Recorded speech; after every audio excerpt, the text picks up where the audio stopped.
పూరా లోకల్. రాహుల్ గాంధీ పాకిస్తాన్ కి సపోర్ట్ చేస్తున్నాడు అనే కోణంలో బీజేపీ పార్టీ క్రియేట్ చేస్తే సపోర్ట్ చేస్తున్నోళ్ళ పట్ల నీ స్టాండ్ ఏంది? సపోర్ట్ చేయను పట్ల నీకు దాన్ని అటు డైవర్ట్ చేయడం. ఇప్పుడు మీరు ఉన్నారు బీజేపీలో అది ఎట్లుంటుంది అంటే, నువ్వు నన్ను ప్రశ్నిస్తున్నావు అనుకో, నువ్వు పాకిస్తాన్ రిపోర్టర్వా అంటారు, కథం. ఇప్పుడు ఇక అందరు నిన్ను చూసి అందరు అనాలి అంటే అదొక ప్రాపగండా ఏజెంట్స్ వాళ్ళు. అబద్ధమైన ప్రచారం చేయమని అమిత్ షాని అన్నాడు కదా. కాబట్టి అబద్ధాలు ప్రచారం చేసినా కూడా ప్రజలు నమ్మే స్థితిలో లేరు. ఇలా దాన్ని రికవర్ చేసుకో.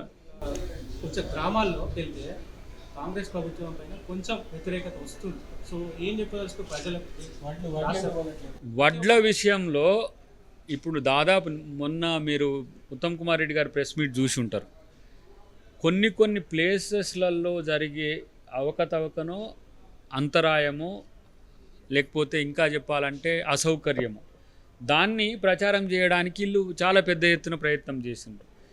ఎన్ని లక్షల మెట్రిక్ టన్నుల ధాన్యం కొనుగోలైందో మొన్న మంత్రి గారు చెప్పిండు. కాబట్టి కాంగ్రెస్ పార్టీ 500 బోనస్ ఇచ్చే సన్న బియ్యాన్ని కొని, వచ్చిన బియ్యంతో సన్న వడ్లను కొని సన్న బియ్యాన్ని చేసి ప్రజలకు ఇచ్చినాం మేము కొని. అలాంటప్పుడు రైతుల ధాన్యాన్ని కొనడానికి మాకేం శేషభిషలు?